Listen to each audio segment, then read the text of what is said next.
না জীবন গিয়ে কোথায় দাঁড়ায়। নিজের ভালো লাগাগুলোকে গুরুত্ব দিন। বিয়ে কিংবা সন্তানের মা হয়েছেন বলে জীবনে আর কিছু পাওয়ার নেই, এই ভাবনা বন্ধ করুন। বেসিক্যালি জীবন শুরু হয় 30-এর পর থেকে।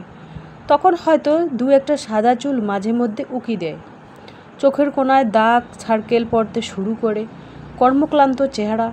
তখন মেয়েরা তখন নারী হয়ে ওঠে।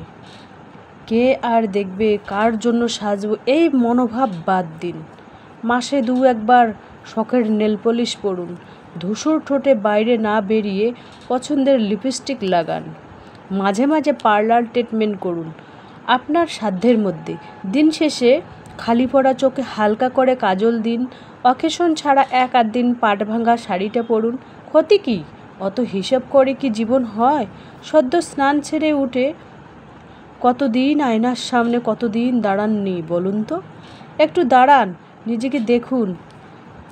1 কাপ চা হাতে বারান্দায় ব্যালকনিতে বসুন। গাছ দেখুন, পাখি দেখুন, আকাশ দেখুন। রান্নাঘরের সবজি দিয়েই টুকটাক রূপচর্চা করুন। ফ্রেশ লাগবে নিজেকে। গান শুনুন। সব সময় স্বামী ছেলে মেয়ের পছন্দের রান্না করো সব সময় তুমি। তো নিজের জন্য সপ্তাহে 1 দিন মাত্র পছন্দের জিনিস রান্না করে খান, ভালো লাগবে। বাজারে শুধু মাছ কিংবা সবজি বাজার না করে মাঝে মধ্যে আইসক্রিম, পাপড়ি চাট খেতে যান। আগের মতো টক ঝাল দিয়ে ফুচকা আনন্দ করে খাবেন। দেখবেন মনের কত অবসাদ, চোখের জল গলে কখন বেরিয়ে গেছে। সবটাই ভাড়ে না জমিয়ে একটা লিপস্টিক, একটা কাজল, একটা টিপের পাতা, ছোট্ট একটা ক্লিপ, একটা সামান্য লিপস্টিক মেয়েদের কত খুশি রাখতে পারে বলো তো? আফসোস করে কাটিয়ে দিলে আর বাঁচবেন কতদিন? জীবনের প্রত্যেকটা ধাপে আলাদা সৌন্দর্য আছে। 24 ঘন্টার মধ্যে নিজেকে একটু সময় দিন। হোম মেকারের দায়িত্ব সবচেয়ে বেশি। একটা গাছকে নিয়মিত জল সার দিলে সে ভালো ফল দেয়। তেমনি নিজেকে ভালো রাখতে পারলে বাকি সবাইকে ভালো রাখতে পারবেন। আয়নায় নিজেকে সুন্দর দেখার তৃপ্তিই আলাদা। প্রতিদিন যেভাবে কাজ করলে ঘর পরিষ্কার পরিচ্ছন্ন করে গুছিয়ে রাখা যায়, মাই ডেইলি হোম ক্লিনিং রুটিনে। গ্রামের ছেলের মিষ্টি কণ্ঠ, গ্রামের মেলা তোমাদের কাছে, সেই ব্লগটাই আজকে শেয়ার করব। তো নতুন দিনে নতুন আরেকটি ব্লগ ভিডিও নিয়ে হাজির আমি আপনাদের মাঝে। সাভানা, ভারতের ছোট্ট একটা গ্রাম শীতলকুচি জেলা থেকে বলছি। তো welcome back to my channel. আসসালামু আলাইকুম। তোমরা সবাই কেমন আছো? আমি আশা করি তোমরা সকলে ভালো আছো। আলহামদুলিল্লাহ আমিও ভালো আছি, আর আমার পরিবার পরিজনদের নিয়ে আলহামদুলিল্লাহ আমি ভালোই আছি। আর আমার প্রাণপ্রিয় কলিজা আপু ভাইয়ারা তোমরা সবাই কেমন আছো? আমি আশা করি তোমরা সকলেই ভালো আছো। তো চলো, বরাবরের মতো না ব্লগটা আজকেও সকাল থেকেই শুরু করে দিলাম। সকাল বলতে কি, আজকে একটু লেটই হয়েছে। আজকে একেবারে ব্লগটা খুব সকাল থেকে না, একেবারে 8:30 থেকেই শুরু করেছি। অফ ক্যামেরায় অনেক কিছু কাজ করে নিয়েছি আমি। অফ ক্যামেরায় তোমার বাসন ধোয়া, মুরগিদের খেতে দেওয়া, কবুতরদের খেতে দেওয়া, তারপর গোসল ছাড়া, কাপড় ধোয়া, সমস্ত কিছু আমি কিন্তু অফ ক্যামেরায় সেরে নিয়েছি। আর যতটুকুই ক্যামেরার সামনে ধরে রাখি ততটুকুই তোমাদের কাছে শেয়ার করার চেষ্টা করি। সবগুলো তো শেয়ার করা সম্ভব না, তাই না? তো চলো, এবার আমি টেবিলটা গুছিয়ে নেব। এই যে দেখুন, একটা যা চাদর বিছিয়ে দিয়েছে, এর আগের ব্লকে আমি বলেছিলাম আজকে বলতে কি, আজকে মেহমান আসবে বাসায় আমাদের। বাসার পাশে একটা মেলা হয়, বিরাট বড় মেলা। বৎসরে কিন্তু একবার হয় এই মেলাটা, কিন্তু ভিড় যা হয়, বাপরে বাপ, একজনের গায়ে আরেকজন লেগে থাকে, এরকম ভিড় হয়। এই মেলাটা কিন্তু 2-3 বছর থেকে হয়নি, আবার শুরু হয়েছে, মাইকিং করে দিয়েছে। এটা হচ্ছে গিরিধারী মেলা আর কি। তো যাই হোক, আমার বোন আসবে, ও অন্য একটা কাজের সূত্রে আসবে, ওর বান্ধবীর মেয়ের সাথে। ওর মেয়ে আসবে, ওর ছেলে আসবে না।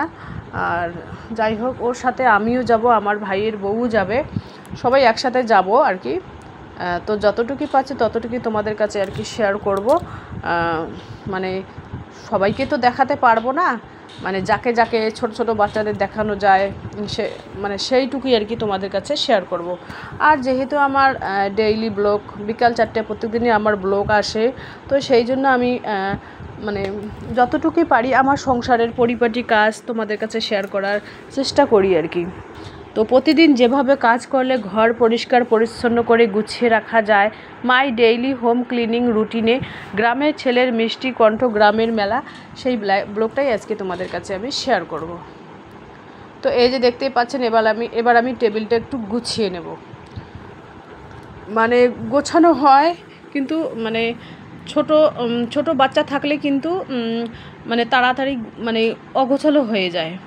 আর আমার যেহেতু ছোট বাচ্চা নেই, আমি যদি এভাবে গুছিয়ে যদি এক সপ্তাহ না করি তাহলে আমার সব গোছানোই থাকে।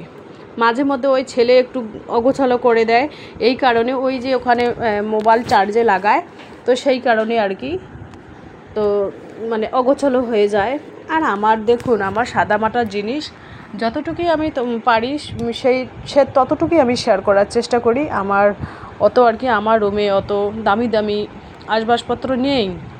তোমরা তো জানোই আমরা গরিব মধ্যবিত্ত পরিবারের, তাই ওইভাবে আর কি চেষ্টা করি আর কি। তো এবার আমি রুমটা ঝাড়ু দিয়ে নেব, তারপরে একটু মোছামুছি করব। আমি কিন্তু অফ ক্যামেরায় প্রত্যেক দিনই মোছামুছি করি, তো ভাবলাম যে না, আজকে তোমাদের কাছে আমি শেয়ার করি রুমটা আর কি মোছামুছি। আর রুম মোছামুছির সময় যদি আমি রুম মোছামুছির আগে যদি একটু ফ্যান চালু না করি তাহলে আমার ঠিক ভালো লাগে না, কারণ জ্যাপে হয়ে যায়। আর ফ্যানটা চালু করলে কি হয়, 5 মিনিটের মধ্যে একেবারে শুকিয়ে যায়। মেয়ে বলছে কি ভাত খাবে, তো মেয়ে তো ক্যামেরার সামনে আসবে না।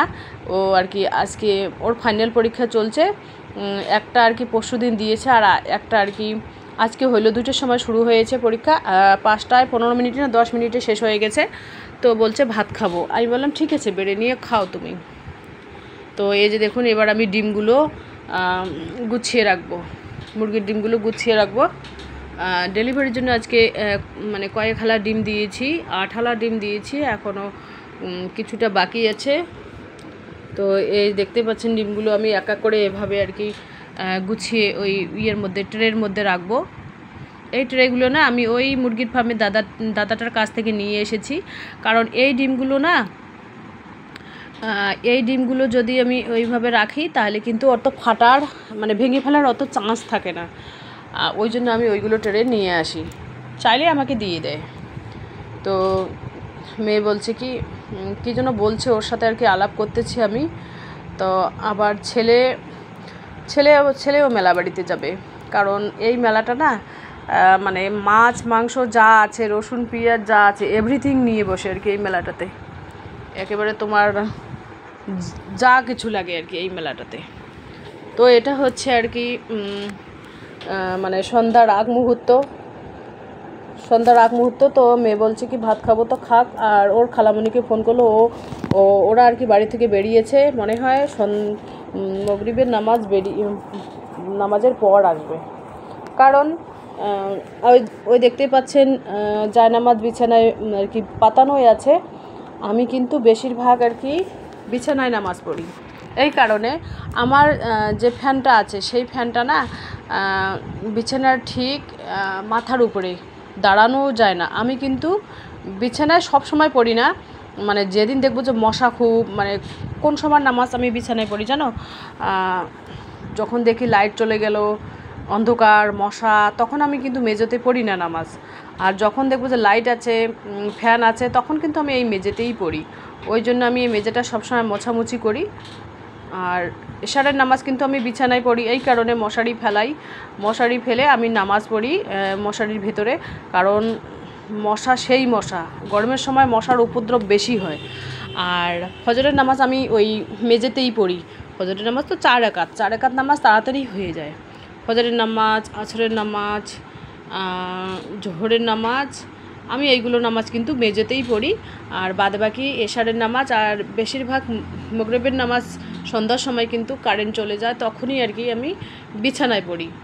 বিছানায় এই কারণে পড়ি, মশা তো 1 নম্বর, 2 নম্বর, 2টা কারণ হচ্ছে অন্ধকার। তো মানে বিছানার মধ্যে টর্চ জ্বালিয়ে আমি ওখানেই নামাজ পড়ি আর কি। তো যেদিন যেরকম আর কি সেদিন সেই রকম ভাবেই আমি আর কি নামাজ পড়ি। তো আজকে হচ্ছে রান্না কী হবে জানো, পোলট্রির মাংস আনার কথা হয়েছিল, কিন্তু পোলট্রির মাংস পাওয়া যায়নি, যেহেতু আমার বোনের মেয়ে পোলট্রির মাংস খায়, তো পাওয়া যায়নি, সেই জন্য চুনো মাছ নিয়ে এসেছে। তো টমেটো দিয়ে একটু চুনো মাছ ভাজা করব, আর মাছ একটু ভর্তা বানাবো, আর আলুর ভর্তা তো আছে, আগের আর কি আলু ভর্তা আছে, শাকের ঝোল আছে, তাই দিয়ে আর কি হয়ে যাবে খাওয়া।